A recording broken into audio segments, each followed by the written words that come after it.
ভারতবর্ষের অজানা পুরাণের ইতিহাস ও বিভিন্ন মূল্যবান গ্রন্থাদি সম্পর্কে জানতে এক্ষুনি সাবস্ক্রাইব করুন বাংলার বইঘর ইউটিউব চ্যানেল। চলুন ভিডিও শুরু করা যাক। আসুন আজ আমরা সাধক বামাখ্যাপার মন্ত্রশিষ্য তারাখ্যাপার জীবনের কিছু অদ্ভুত ঘটনা শুনে নিই। চলুন শুরু করা যাক। নানা রূপে তারাখ্যাপার জীবনের কিছু ঘটনা আমি আজ আপনাদের পড়ে শোনাচ্ছি। তারাখ্যাপা সাধারণত এক জায়গায় বেশি দিন থাকতেন না। ইংরেজ গভর্নমেন্ট অনেকবারই তাকে বন্দি এবং নজরবন্দি করে রেখেছিলেন। জায়গা পরিবর্তন করা সেটাও একটা কারণ হতে পারে। 1920 সালের কৃষ্ণনগরে ছুতারপাড়ায় ডক্টর শচীন মিত্রের বাড়িতে থাকাকালীন তিনি নজরবন্দি ছিলেন। তবে সেই সময় তিনি স্বাধীনভাবে চলাফেরা করতে পারলেও ইংরেজ গভর্নমেন্ট সর্বদা তার গতিবিধির উপর নজর রাখত। সেই সময় তিনি কখনো কলকাতা কখনো রাঁচি যাতায়াত করতেন। একবার কাশীও গিয়েছিলেন। কাশীতে অবস্থানকালীন তিনি ছিলেন লক্ষ্মীকুমার ধনকৃষ্ণ বিশ্বাসের বাড়িতে। লক্ষ্মীকুমার ধনকৃষ্ণ তারানাথকে গুরুর মতো ভক্তি করতেন। সেই সময় তারানাথের সঙ্গে দেখা করতে আসতেন শ্রীযুক্ত বরদাকান্ত লাহিড়ী মহাশয়। বরদাকান্ত বহু বছর পাঞ্জাবের ফরিদকোটায় দেওয়ান ছিলেন। লাহিড়ী মহাশয়ের কাজ ছিল শিখ বাহিনী গঠন করে যুদ্ধে পারদর্শী করা।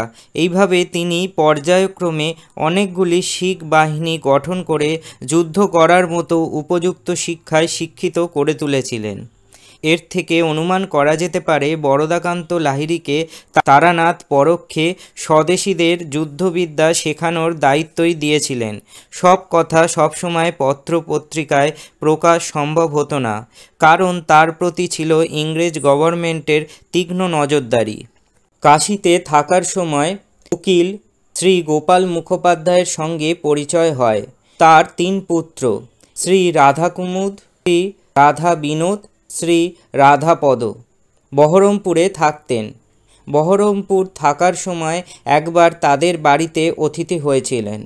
শ্রী গোপাল মুখোপাধ্যায়ের জামাতা শ্রী চন্দ্রভূষণ গঙ্গোপাধ্যায় ও রাধাপদবাবু তার অনুগত ভক্ত ছিলেন। শ্রী চন্দ্রভূষণ গঙ্গোপাধ্যায় ছিলেন বহরমপুর কলেজের অধ্যাপক এবং ছাত্রাবাসের তত্ত্বাবধায়ক। তাদের ভক্তিতে তারানাথ বিগলিত ছিলেন। তার অসীম স্নেহ তাদের প্রতি সর্বদা বর্ষিত হতো।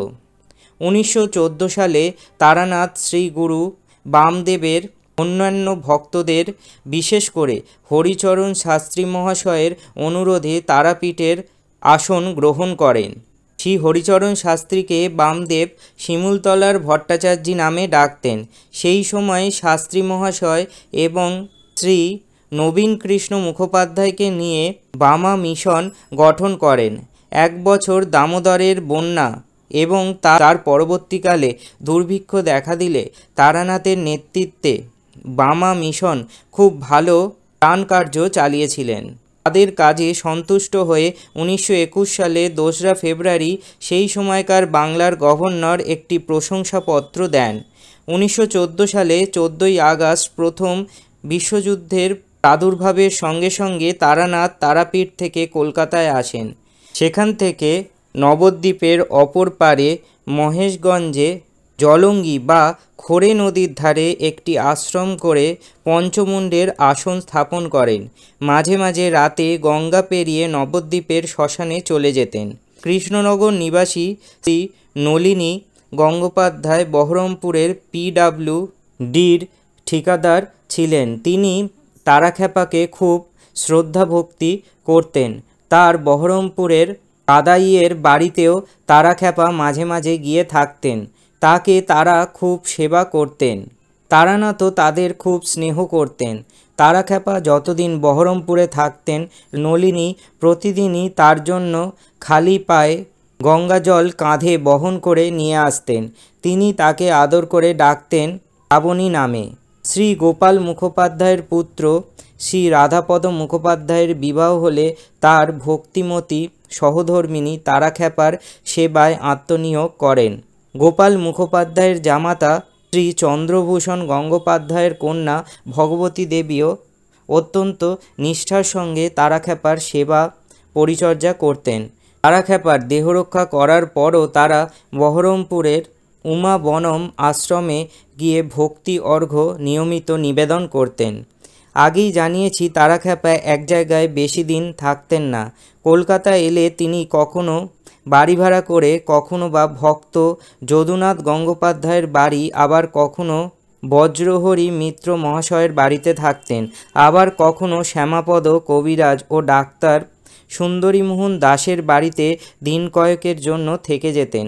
সেই সময় কলকাতায় বহু জ্ঞানীগুণী রাজনৈতিক নেতা, অধ্যাপক, ধর্মযাজক, ছাত্র নেতা তার সঙ্গে বিভিন্ন বিষয় আলোচনা করতে আসতেন। 1928 সালে সিদ্ধ সাধক তারাখ্যাপা গ্রন্থের লেখক ভক্ত ডাক্তার অভয়পদ ভট্টাচার্যের অভয়পদ চট্টোপাধ্যায়ের বিবাহ হয় তারাখ্যাপা মনোনীত পাত্রীর সঙ্গে। তারপর থেকে তিনি কলকাতা এলে তাদের বাড়িতেই কৃপা করে উঠতেন। প্রতি বছর অত্যন্ত গরমে, বর্ষায় এবং শীতের সময় বহরমপুর থেকে কলকাতায় চলে আসতেন। বহরমপুর থাকাকালীন তারাখ্যাপার কাছে কয়েকজন বিশিষ্ট হিন্দু মুসলমান প্রায়ই আসতেন। তাদের মধ্যে ছিলেন একজন সম্ভ্রান্ত উকিল জনাব আকরামন হক সাহেব। তিনি বিজয়া দশমীর পর তারাখ্যাপাকে সেলাম জানাতেও আসতেন। কিছু যুবক যুবতীও আসতেন। খ্যাপা বাবা তাদের সকলকেই রসগোল্লা খাওয়াতেন। এই জন্য তিনি আগে থেকেই এক হাঁড়ি রসগোল্লা আনিয়ে রাখতেন। তিনি সবাইকে বলতেন, আমি ব্রতশীল ব্রাহ্মণ সন্ন্যাসী নই। লোকালয়ে থাকতে গেলে সামাজিকতা পালন করতে হয়। কেউ প্রণাম করতে এলে পা সরিয়ে নিতেন। বলতেন, এই মাটি হলো মা, এই মাটি থেকেই তোমার আমার দেহ পুষ্ট হচ্ছে, সেই মাকে প্রণাম করো। মাঝে মাঝে রাজনীতিবিদরাও তার কাছে আসতেন। তাদের সঙ্গে তিনি নির্জন আলোচনা করতেন। সেই সব কথা হতো খুবই গোপনে, বাইরে প্রকাশ হতো না। তার কাছে কোনো যুবক যুবতী এলে তাদের জিজ্ঞাসা করতেন, তোমাদের পিতামাতা আছেন? তারা যদি বলতো আছেন, তাহলে তিনি তাদের বলতেন, তাহলে আমার কাছে এসেছো কেন? ফিরে গিয়ে তাদের সেবা করো, তাহলেই সব পাবে। ব্রাহ্মণ সন্তানদের বলতেন, প্রত্যহ নিয়মিত ত্রিসন্ধ্যা গায়ত্রী জপ সহ সন্ধ্যা বন্দনাদি করবে। তবে তিনি কাউকেই প্রাক অনুমতি ছাড়া দর্শন দিতেন না। বলাই নামে একজন ভৃত্য থাকত, তার দ্বারা সংবাদ নিয়ে তবে ভক্তরা তার সঙ্গে কথা বলতে অনুমতি পেতেন। তার গ্রহ নক্ষত্র, জ্যোতিষশাস্ত্র এবং বেদান্ত বিষয়ে খুব আগ্রহ ছিল। তৎকালীন সময়ের বিজ্ঞানীদের সঙ্গে তিনি গ্রহ নক্ষত্রের সম্বন্ধে আলোচনা করতেন। তিনি নিজেও দূরবীক্ষণ যন্ত্র দিয়ে গ্রহ নক্ষত্রের অবস্থান দেখে ছবি ও ছক এঁকে রাখতেন। তিনি বেশ কয়েকটি গ্রন্থ ডায়েরিতে লিখেছিলেন। তার মধ্যে উল্লেখযোগ্য হল হারাননের জন্ম, বৃত্তাসুর বধ প্রভৃতি। কিন্তু দুঃখের বিষয়, তারাখ্যাপার দেহত্যাগের পর আশ্রম ভিত্তরা সেগুলি আবর্জনা ভেবে অগ্নিসংযোগ করে নষ্ট করে দেয়। তিনি বিভিন্ন ব্যক্তির কাছে নানা সময় পত্র লিখতেন। তার লেখার মধ্যে থাকত হেয়ালিতে ভরা অথবা সাংকেতিক কথা, যা সাধারণের কাছে বোধ্য হবে না। একমাত্র যাকে লিখতেন তিনি বুঝতেন সেই কথার তাৎপর্য বা নিগূঢ় অর্থ। আজ আমি সাধক তারাখ্যাপার জীবনের কিছু ঘটনা আপনাদের জানালাম। এইভাবে আরও তারাখ্যাপার জীবনের ঘটনা আমি আপনাদের সামনে নিয়ে আসব। আপনারা সবাই দেখতে থাকুন।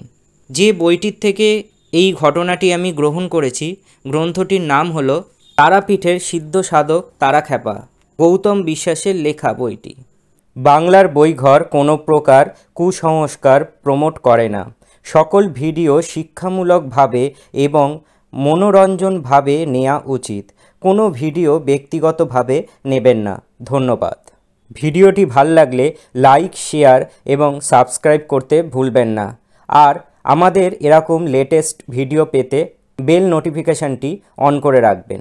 সবাই ভালো থাকবেন, আবার দেখা হয়ে যাবে।